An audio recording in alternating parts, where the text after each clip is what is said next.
TikTok fame, a fatal livestream, and the legal storm facing Tea Tyme in the modern age of social media.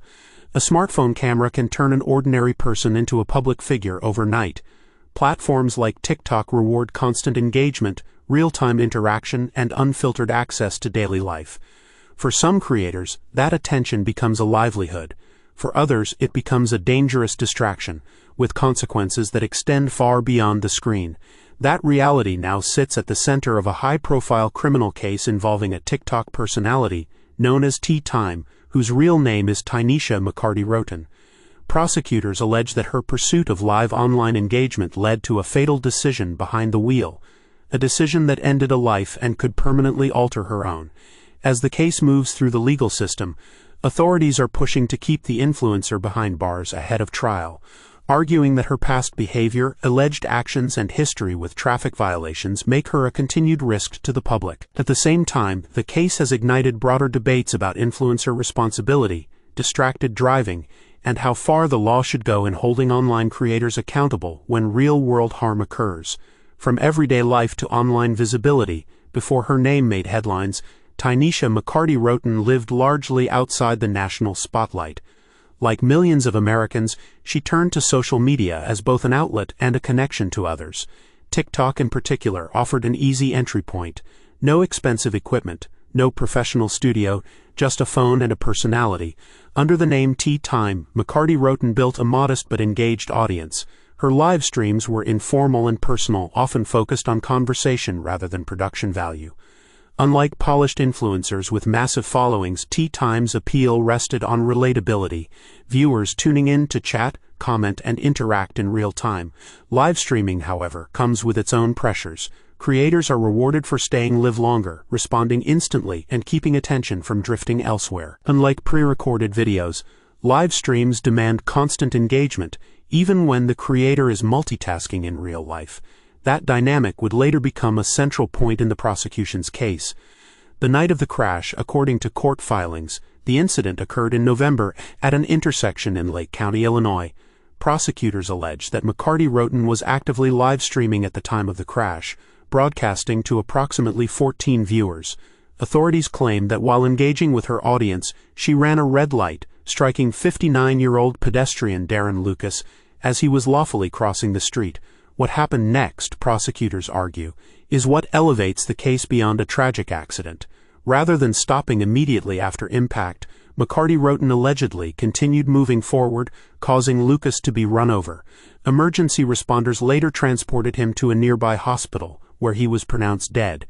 Investigators say a child, her 7-year-old grandson, was also inside the vehicle at the time, a detail prosecutors cite as further evidence of reckless disregard for safety. Toxicology tests reportedly found no alcohol in her system, ruling out intoxication as a factor. Instead, authorities point to distraction, arguing that her attention was divided between the road and her phone screen. A preventable death, prosecutors say in filings submitted to the court. The Lake County State's Attorney's Office characterizes the incident as entirely avoidable. They argue that the live stream itself, not speed, weather, or mechanical failure, was the critical factor. Prosecutors describe McCarty-Wroten's actions as prioritizing online interaction over human life, stating that actively participating in a live stream while driving created an incredible risk to every driver and pedestrian in the area. They allege that the focus required to read comments, respond verbally, and remain visually engaged with the phone pulled her attention from traffic signals and crosswalks, leading directly to Lucas's death.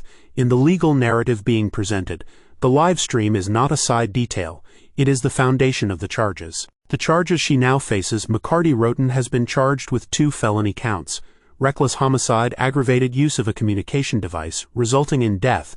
The second charge reflects a growing legal trend, treating mobile phone use not as a minor traffic infraction, but as a serious aggravating factor when it results in fatal outcomes.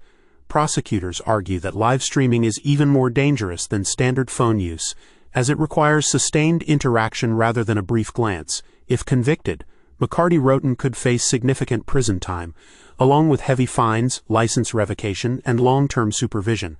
While sentencing would ultimately depend on state guidelines and judicial discretion, legal experts note that felony reckless homicide cases often carry years behind bars, particularly when aggravating factors are present. Why prosecutors want her held without release as the case proceeds.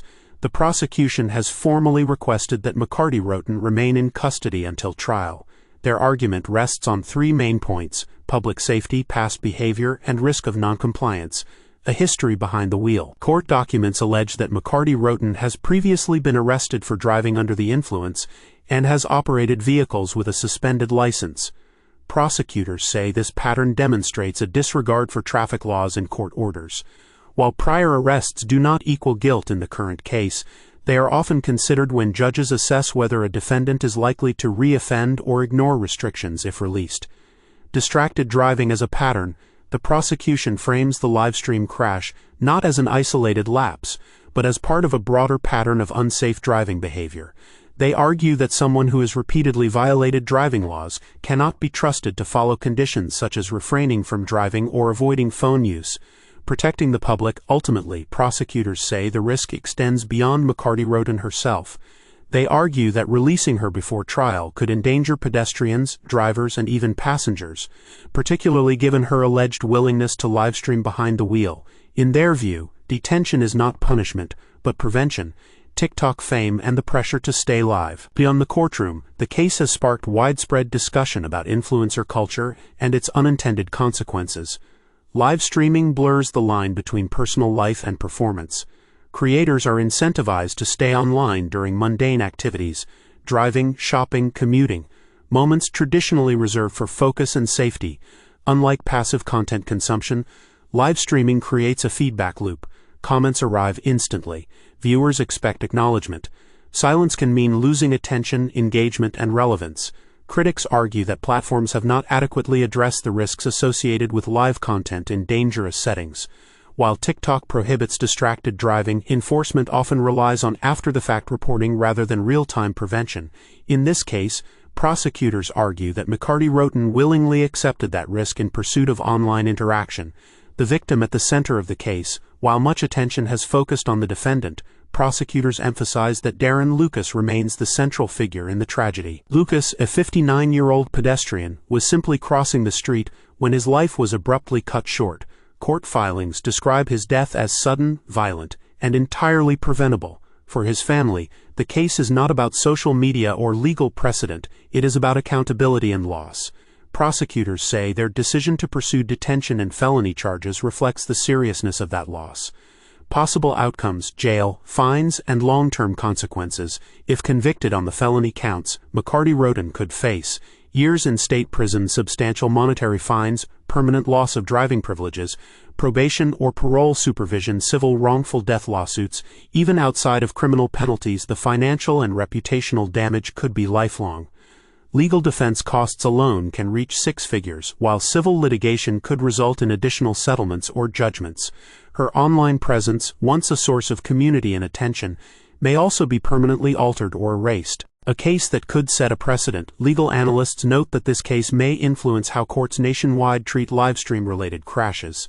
As real-time broadcasting becomes more common, prosecutors may increasingly pursue enhanced charges when creators prioritize engagement over safety. The outcome could shape future legislation, platform policies, and criminal standards related to distracted driving. For now, McCarty-Wroten remains at the center of a case that bridges technology, law, and human consequence, a reminder that digital actions can have irreversible, real-world effects.